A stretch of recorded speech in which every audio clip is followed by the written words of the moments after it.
Captive mind. The darkness of deep space surrounded the small observation station as it orbited silently around Europa.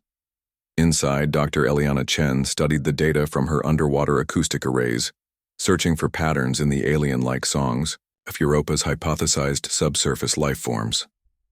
3 years into her mission, the 34-year-old xenolinguist had grown accustomed to isolation, finding comfort in the mathematical precision of language patterns.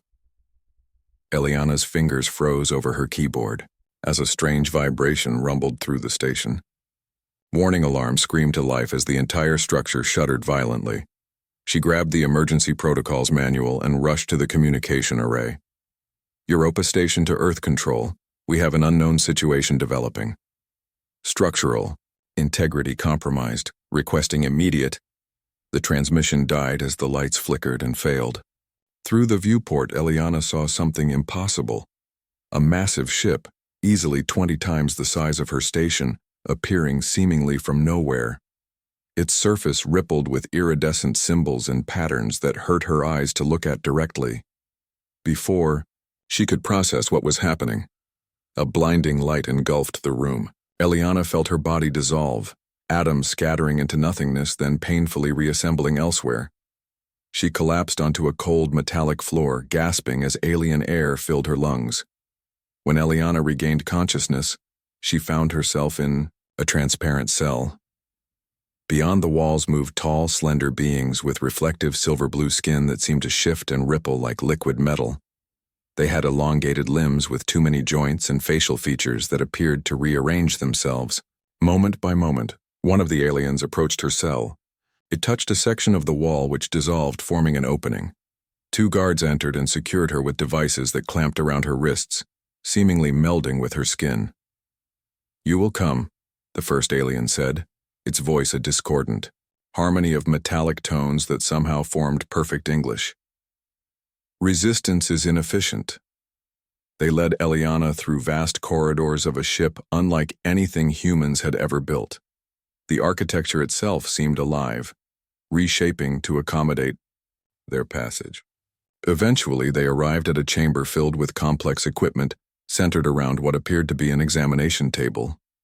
An alien with more elaborate patterns flowing across its skin approached.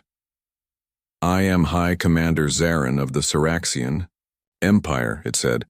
"You are the first human specimen we have collected. You will serve a vital function for our species." "Why have you taken me?" Eliana demanded, fighting to keep her voice steady. "Your species possesses unique linguistic capabilities that we require," Zarin replied. "Our empire faces extinction at the hands of the Nexari Collective. We cannot communicate with them effectively to negotiate peace. All translation attempts have failed." Zarin gestured, and a holographic display appeared showing strange crystalline beings engaged in horrific destruction of ships and worlds. "The Nexari communication system is beyond our comprehension. Previous slave species have failed to decipher it. You will succeed where they failed, or your planet will be harvested for more specimens." Cold fear gripped Eliana's heart, not just for herself, but for humanity. She had to buy time. "I'll need data, samples of their communication patterns. I can't work without understanding the basics." "You will be provided with necessary materials," Zarin said dismissively. "You will also be fitted with an obedience implant to ensure cooperation." A younger Syraxian approached with a metallic device. "Commander, the neural compatibility scan indicates human nervous systems may reject our standard implants. This specimen will require modified restraints." "Then modify them, Science Officer Varric," Zarin said impatiently. "The Council expects results." The Nexari advance closer to our homeworld every cycle. After painful procedures Eliana could barely comprehend, she was taken to a small laboratory cell. Unlike the examination room, this space contained workstations with interfaces displaying incomprehensible symbols and data streams. The walls continuously displayed recordings of the crystalline Nexari and their bizarre communication patterns. Left. Alone at last, Eliana allowed herself one brief moment of despair before her analytical mind took over. The Syraxians had made several critical mistakes. First, they didn't realize her station had been studying potential alien communication patterns for years. Second, they'd provided her with extensive data on both their own language and the Nexari's. And third, perhaps most importantly, they clearly underestimated human adaptability. The modified restraint they'd attached to her nervous system wasn't working as they expected. She could feel it attempting to suppress independent thought, but her brain was already forming workarounds, neural pathways adapting in ways the Syraxians hadn't anticipated. Days stretched into weeks as Eliana worked on the translation problem. She made deliberate progress, enough to satisfy her captors but slow enough to buy time. Meanwhile, she absorbed everything about Syraxian language, technology, and society. Their language was particularly fascinating, based on mathematical principles that shifted contextually. By approaching it as a complex adaptive system rather than a fixed structure, Eliana began to understand it at a deeper level than they expected. During her third week of captivity, Science Officer Varric entered her laboratory unexpectedly. Unlike other Syraxians, Varric's patterns flowed more chaotically, marking him as lower caste according to what Eliana had learned. "The High Commander demands progress," Varric said, his tones less harsh than other Syraxians. "I'm working as fast as I can," Eliana replied, carefully hiding how much she'd actually accomplished. "The Nexari communication uses quantum entanglement principles I'm still trying to understand." Varric's patterns shifted in what Eliana had begun to recognize as surprise. "You've identified the quantum basis? That's further than any previous attempt." "Humans study communication patterns extensively," Eliana explained. "We evolved as social creatures who needed to understand each other to survive. Our languages reflect that." "Fascinating," Varric said, his patterns shifting to a configuration Eliana hadn't seen before. "The Syraxian Council believes your species to be primitive, but your cognitive architecture appears highly sophisticated." Eliana saw an opportunity. "Perhaps we could help each other. I need to understand more about Syraxian perception of dimensional relationships to progress further." "Such knowledge is restricted," Varric hesitated, "but extinction looms closer each cycle. I will provide what you need." Over the following days, Varric became Eliana's regular contact. Unlike other Syraxians, he showed curiosity about humans, asking questions about Earth and human society. Eliana carefully built rapport, sharing information that demonstrated humanity's resilience and adaptability, while gleaning crucial details about Syraxian weaknesses. She learned that the Syraxian Empire, for all its technological advancement, was rigidly hierarchical and inflexible. Their biology gave them natural advantages in mathematics and spatial reasoning, but limited their ability to process contextual shifts and emotional nuance, precisely the areas where humans excelled. This explained their inability to communicate with the Nexari, whose language appeared to be based on contextual quantum states. During one of their conversations, Eliana risked asking, "Have you considered that this conflict might be based on a fundamental misunderstanding? That perhaps the Nexari aren't intentionally hostile?" Varric's patterns darkened. "The Nexari have destroyed 17 colony worlds. They advance inexorably toward our homeworld. Their intentions are clear. But has anyone successfully communicated with them? Ever?" "No species has survived direct contact long enough to establish communication," Varric admitted. Eliana carefully considered her next words. "On Earth, we have a saying. In the absence of communication, action becomes the language. What if the Nexari are trying to communicate through their actions, and you're misinterpreting the message?" Varric's patterns froze momentarily. "The Syraxian equivalent of shock. That has not been considered. Maybe that's why you need a human perspective," Eliana suggested. "We evolved to interpret complex contextual communications." Later that night, alone in her lab, Eliana made her first attempt to access the Syraxian network directly. The obedience implant they'd given her was supposed to prevent such actions, but she'd spent weeks mapping its influence on her neural pathways and developed techniques to bypass its restrictions. As ship cycle night deepened, Eliana connected directly to the Syraxian data systems. What she discovered confirmed her worst fears and presented an unexpected opportunity. The Syraxians were truly on the brink of extinction. The Nexari had destroyed their outer colonies systematically, and evacuation ships were being prepared for their homeworld. But Eliana also found something the Syraxians had missed entirely: patterns in the Nexari attacks. They weren't random destruction. They followed mathematical progressions that corresponded to specific Syraxian communications. The Nexari weren't just attacking, they were responding. As she disconnected from the system, Eliana realized that her value to the Syraxians had just increased exponentially. She had found the key to potentially saving their species, but she needed to ensure her own survival and Earth's safety first. The Syraxians had enslaved one human, but that human might just hold the fate of their entire civilization in her hands. Tomorrow she would begin implementing her plan. The Syraxians would learn that underestimating humanity was perhaps the last mistake their empire would ever make. Breaking chains. The Syraxian ship hummed with increased activity as Eliana entered her 4th month of captivity. Through careful observation and her growing access to their systems, she knew they were approaching a crucial military position near the edge of Syraxian space. A place they called Outpost Vega, the last significant defensive line before their home systems. Eliana sat at her workstation, manipulating the holographic interface with practiced precision.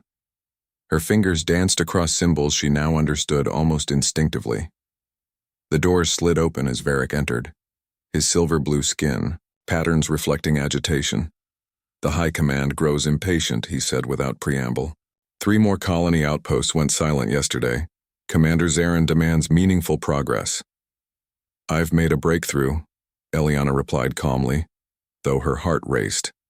This was the moment she'd been preparing for. "I've identified fundamental patterns in Nexari communications, but I need direct access to your primary communication arrays to implement a translation protocol." Varric's patterns shifted to what she now recognized as suspicion. "That's impossible. No non-Syraxian has ever been granted such access." "Then your species faces certain extinction," Eliana said bluntly. "The Nexari communication system operates on quantum-entangled emotional cascades. Your biological makeup prevents you from fully perceiving these patterns, but humans evolved specifically to detect emotional nuance. I can create a translation interface, but only with direct array access." She watched Varric struggle with the decision, knowing she was asking for access to systems that could potentially be weaponized against the Syraxians. Finally, his patterns settled into resigned determination. "I will speak with Commander Zarin, but prepare yourself. The request will not be well received." After Varric left, Eliana returned to her covert work. The obedience implant had become nothing more than a minor irritation as her brain had formed completely new neural pathways around it. Each night, while the ship's systems ran on minimal staff, she had systematically explored the Syraxian network, gathering critical information and planting subtle backdoors for later use. What she discovered painted a dire picture. The Nexari weren't just winning the war, they were executing a systematic extermination campaign. Unlike the Syraxians, who were biological entities despite their metallic appearance, the Nexari were true silicon-based crystalline beings who perceived reality through quantum fluctuations. The two species operated on such fundamentally different perceptual frameworks that meaningful communication seemed impossible. But Eliana had found hope in an unexpected place. Through careful analysis of Nexari attack patterns against Syraxian communications, she had identified what appeared to be a response system. The Nexari weren't randomly destroying Syraxian worlds. They were responding to what they perceived as aggression in Syraxian transmission frequencies. The door to her laboratory hissed open, interrupting her thoughts. Instead of Varric, 4 armed Syraxian guards entered, followed by Commander Zarin and another high-ranking officer she hadn't seen before. "Human," Zarin addressed her coldly. "Science Officer Varric claims you require access to restricted systems. Explain yourself." Eliana stood straight, meeting Zarin's shifting gaze directly. "I've decoded fundamental elements of Nexari communication. They perceive reality through quantum emotional states that Syraxian biology cannot process. I can create a translation interface, but I need direct access to your communication systems to calibrate it properly. The unknown officer's patterns flared aggressively. Commander, this is clearly manipulation. The human seeks access to critical systems to sabotage our defenses. Commander Drax oversees our military operations, Zarin explained. He believes your request presents an unacceptable security risk. Eliana had anticipated this reaction. Commander Drax, with respect, your species faces extinction within 60 cycles by my calculations. The Nexari have systematically destroyed 17 colonies following a precise mathematical progression that targets your communication signatures. This isn't random aggression, it's a response. Drax's patterns shifted chaotically. Absurd.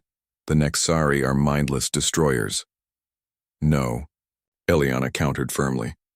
They're responding to what they perceive as aggression. Your standard communication frequencies register as violent attacks in their perceptual framework. Each time you attempt contact, they perceive an assault on their consciousness. The room fell silent as her words resonated. Even Drax's aggressive pattern stilled momentarily. If what you say is true, Zarin finally spoke, why would you help us? We took you from your world. We enslaved you. It was the first acknowledgement of her captivity as slavery. A significant shift. Eliana chose her next words carefully. Humans have faced extinction-level threats throughout our history. We survived through adaptation and understanding. If the Nexari destroy the Syraxian Empire, what happens when they eventually encounter Earth? My species' survival may depend on establishing peaceful contact. Half truth, half manipulation, but effective. Zarin's pattern shifted toward what she recognized as calculation. Very well. You will be granted limited access to communication systems under supervision. Zarin turned to Drax. Commander, assign your best security officers. Drax's patterns darkened. I protest this decision. If the Council learns, the Council is evacuating our homeworld. Zarin cut him off. We have nothing left to lose. After they departed, Eliana allowed herself a moment of relief before continuing her preparations. She had gained the access she needed, but she also recognized a dangerous enemy in Commander Drax. His patterns had revealed more than he intended. He had alternative plans that likely involved sacrificing her in some final desperate attack against the Nexari. The following day, Eliana was escorted to the ship's communication center, a vast chamber dominated by crystalline structures that pulsed with energy. Varric and 2 security officers accompanied her as she began interfacing with the systems. What exactly are you attempting? Varric asked, as she reconfigured transmission protocols. I'm creating a quantum emotional translation layer, Eliana explained, working rapidly. It will convert Syraxian communications into patterns the Nexari can interpret as non-threatening. Essentially, I'm changing your tone of voice at the quantum level. Hours passed as Eliana worked, making deliberate progress while surreptitiously implementing secondary protocols the Syraxians couldn't detect. She was building something far more complex than a simple translator. She was creating a bridge between incompatible consciousness structures. As ship night approached, Varric dismissed the security officers for shift change. In the momentary privacy, he spoke urgently. Eliana, you should know, Commander Drax has convinced half the military council that your plan is a deception. He proposes using you as bait in a final assault on the Nexari fleet. Cold fear gripped her, but Eliana kept her expression neutral. How would that work? Your neural patterns are unlike anything in Syraxian space. Drax believes the Nexari will be drawn to investigate this novelty. He plans to load you onto an unmanned vessel rigged with our most powerful weapons, to be detonated when the Nexari approach. A suicide mission, Eliana said flatly. Yes, but only for you. Varric's patterns shifted to what she now recognized as shame. I cannot directly oppose a military commander, but I felt you should know. Thank you, Varric. Eliana touched his arm briefly, the first voluntary contact she had initiated with any Syraxian. When is this planned? 3 cycles from now when we reach Outpost Vega. Zarin has granted you until then to demonstrate your translation system. After returning to her laboratory, Eliana abandoned all pretense of caution. She connected directly to the ship's systems, implementing the full scope of her plan. It was risky. If detected, she would be executed immediately. But with Drax's deadline looming, she had no choice. Working through the night, she completed the primary translation interface while simultaneously preparing her countermeasures. The Syraxians had made one fundamental mistake in their analysis of humanity. They'd classified humans as logical beings with limited emotional range. They failed to understand that human survival had always depended on imagination, the ability to conceive of realities beyond immediate perception. Near the end of her work cycle, Eliana detected unusual activity in the ship's security systems. Targeted scans were being directed at her laboratory and the surrounding sections. Drax was moving earlier than expected. She had just disconnected from the system when her laboratory door burst open.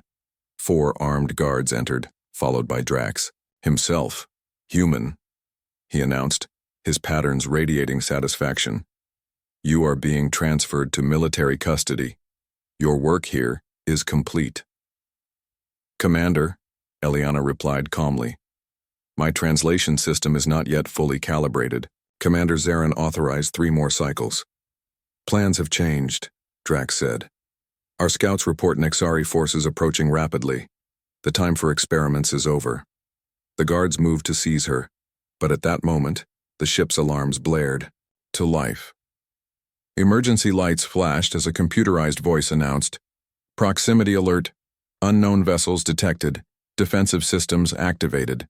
Drax's patterns flared in shock. Impossible. Our sensors detected nothing. The ship lurched violently as something impacted the hull. Drax barked orders into his communication device and rushed from the laboratory, leaving 2 guards to secure Eliana. She knew exactly what was happening. The Nexari had arrived earlier than the Syraxians anticipated, but not earlier than Eliana had calculated. The quantum emotional patterns she had decoded followed precise mathematical progressions that the Syraxians had missed entirely. Another impact rocked the ship.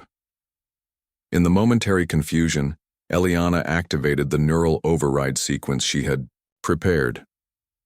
The guard's implants, connected to the same system as her own, temporarily malfunctioned, leaving them disoriented. Eliana slipped past them into the corridor.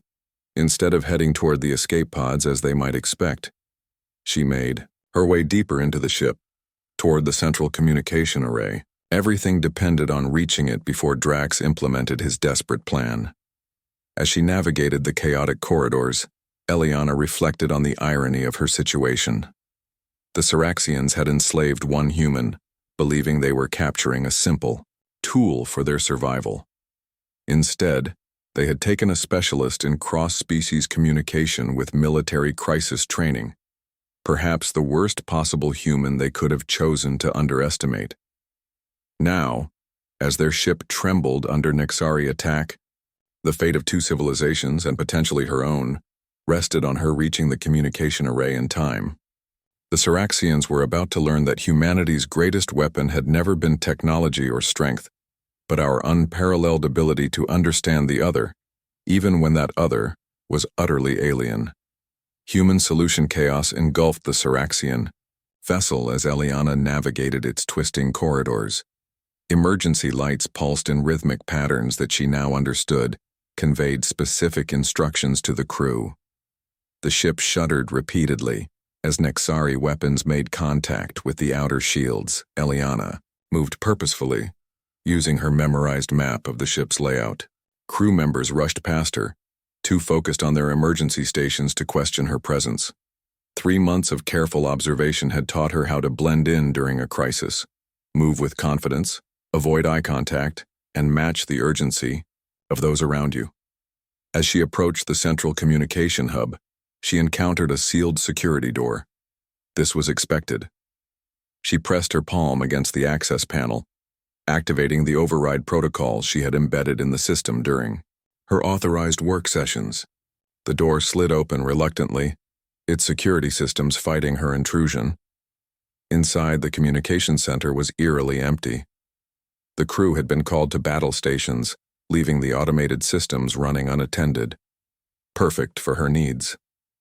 Eliana moved quickly to the primary interface, her fingers flying across the alien controls with practiced precision.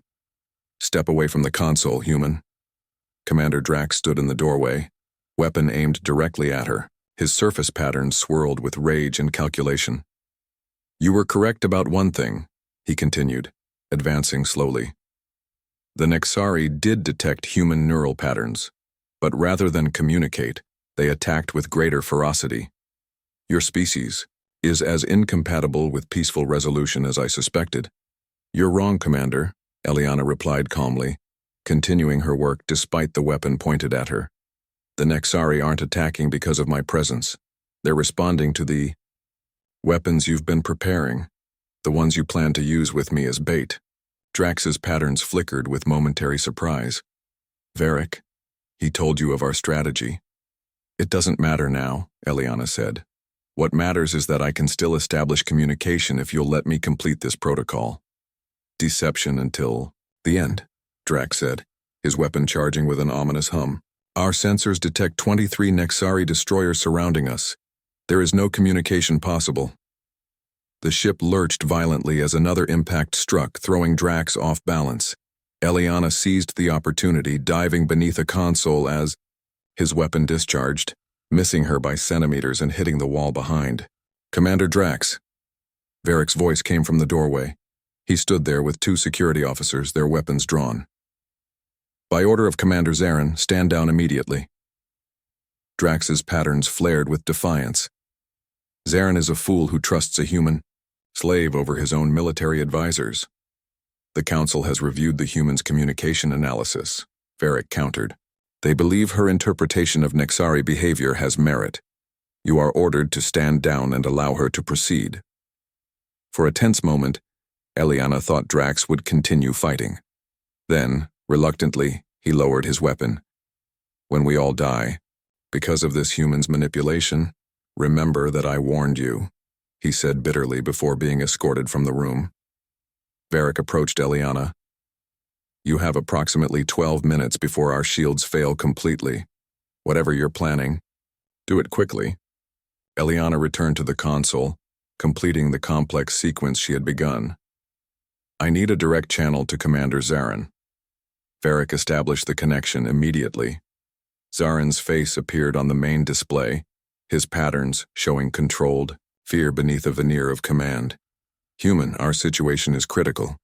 The Nexari fleet has us surrounded, and our weapons have no effect on their primary vessels." "I know," Eliana replied. "I need your authorization to implement a full-spectrum communication protocol.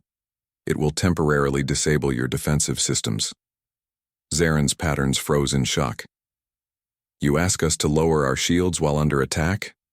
"The Nexari perceive your defensive systems as aggression," Eliana explained rapidly. "Every energy pulse from your shields registers in their consciousness as an attack. We need to break that cycle." "This is madness," Zarin protested. "Without shields, their weapons will destroy us instantly.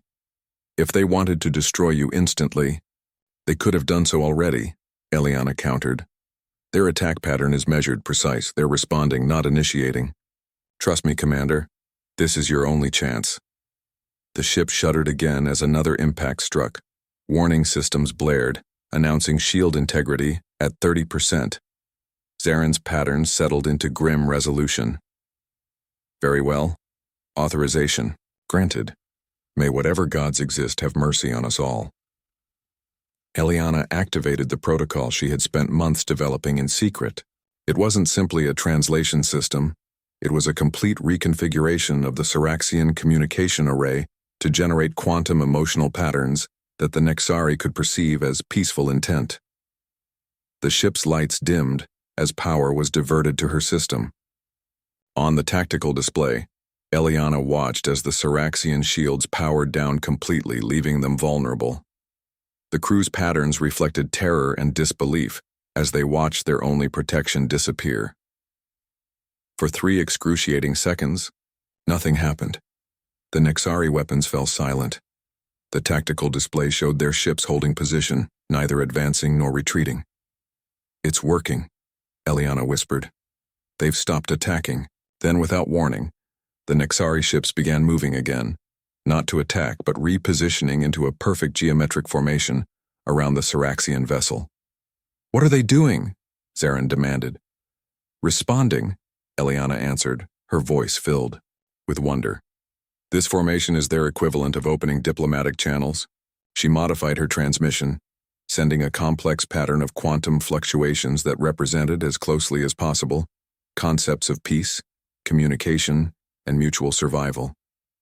The response came immediately, a cascade of crystalline energy patterns that washed over their sensors. Eliana felt something brush against her consciousness, alien yet somehow comprehensible. "They're communicating directly," she explained to the astonished Syraxians. "Their language doesn't translate into words. It's pure conceptual transfer." Varric stared at the displays in amazement. "Can you understand them?" "Not entirely," Eliana admitted. "But I understand enough. They perceive reality through quantum probability states. To them, your communication systems were generating what they interpreted as existential threats." She continued exchanging quantum emotional patterns with the Nexari, each transmission bringing greater clarity. After several minutes, she turned to Zarin's display with a grave expression. "Commander, I have both good news and concerning news. The good news is that the Nexari have agreed to cease hostilities. They had no idea they were communicating with sentient beings. Your technology registers in their perception as natural phenomena that threaten their existence." "And the concerning news?" Zarin asked. "They're willing to establish peaceful relations, but they require significant changes to Syraxian communication and propulsion technology. Your current systems generate quantum disruptions that they experience as attacks on their conscious framework." Zarin's patterns reflected deep conflict. "Such changes would take generations to implement fully." "Not necessarily," Eliana said. "I've analyzed both technologies extensively. With the right modifications, you could adapt your systems within months, not years. But it would require a fundamental shift in Syraxian approach to technological development." "Impossible," one of Zarin's advisors interjected. "Our technology is the foundation of our empire." "Your technology is leading you to extinction," Eliana countered firmly. "Adaptation is survival. Humans learned this lesson repeatedly throughout our history." Zarin remained silent for a long moment before his patterns settled into resolution. "What do you propose?" "A joint development program," Eliana answered. "Human adaptability combined with Syraxian technical precision and Nexari quantum understanding. Together we could create systems that allow all three species to coexist." "You speak as if humanity is already part of this equation," Zarin noted. "We are now," Eliana said confidently. "The Nexari are fascinated by human consciousness, our ability to bridge perceptual frameworks between silicon and carbon-based life. They've requested direct contact with Earth's scientific community." The implications weren't lost on Zarin. His pattern shifted to what Eliana now recognized as reluctant acceptance. "You've transformed from captive to ambassador in a single day, human. Impressive." "Not ambassador," Eliana corrected. "Mediator. Earth has no official standing in your conflict yet, but we can help resolve it, if certain conditions are met. You wish to negotiate. Now." Zarin's patterns showed disbelief. "My freedom and safe return to Earth are non-negotiable," Eliana stated firmly. "As is a formal non-aggression treaty between the Syraxian Empire and Earth. Additionally, any humans previously captured must be located and released immediately." "And if we refuse?" Zarin challenged. Eliana gestured to the Nexari fleet surrounding them. "Then I explained to our new crystalline friends that you've been holding me against my will. They seem particularly disturbed by the concept of enslaving conscious beings. It violates their fundamental ethical framework." The threat needed no elaboration. The Syraxians had seen what Nexari weapons could do to their strongest vessels. "Very well," Zarin conceded. "Your terms are accepted. You will be returned to Earth as our official envoy with full diplomatic status." Hours later, as formal communication protocols were established between the three species, Eliana stood alone, at a viewport, watching the crystalline Nexari ships shimmer against the backdrop of stars. Varric approached, his patterns showing a mixture of respect and curiosity. "The High Council is implementing your recommendations," he said. "They're calling it the Chen Protocol, the first tri-species diplomatic framework in known space." Eliana smiled slightly. "Appropriate, since it's based on human diplomatic principles developed by my ancestors centuries ago." "There's something I don't understand," Varric admitted. "You could have escaped multiple times during your captivity. Our analysis of ship logs shows you had access to escape pods as early as your second month aboard. Why stay and risk your life?" "Escape wasn't enough," Eliana explained. "I needed to ensure Earth's safety. If I had simply fled, the Siraxians would have captured more humans and the cycle would continue. Sometimes surviving means more than saving yourself. It means changing the conditions that threatened you in the first place." Varric's patterns shifted to a configuration Eliana hadn't seen before. "We've studied thousands of species across multiple galaxies. None have shown the particular combination of adaptability, empathy, and strategic thinking that you demonstrated. That's humanity's greatest strength," Eliana said. "We evolved not as the strongest, fastest, or most technologically advanced species on our planet, but as the most adaptable. We survived by understanding our environment and the other species within it, including potential predators and prey." She turned back to the viewport, watching as a Nexari ship adjusted its position, sending cascades of crystalline light patterns that she could now partially interpret as expressions of curiosity. "The Siraxians made one critical mistake," she continued. "They believed capturing a single human would give them a useful tool. Instead, they captured an entire species' evolutionary history of adaptation and survival against overwhelming odds." "A lesson we won't forget," Varric acknowledged. "The Siraxian Diplomatic Corps is already recommending a complete reassessment of human classification in our species database. Your status has been elevated from potential utility species to emerging galactic power." Eliana laughed softly. "We're not there yet. But perhaps someday." As the Siraxian ship began preparations for the journey to Earth, Eliana reflected on the strange path that had brought her here. The Siraxians had enslaved one human, believing they were securing a simple tool for their survival. Instead, they had inadvertently introduced humanity to the galactic community as a species to be respected, and perhaps even feared. Not for our weapons or technology, but for our unique ability to understand the other, adapt to impossible circumstances, and transform enemies into allies. In capturing one human, the Siraxians had unwittingly secured humanity's place among the stars.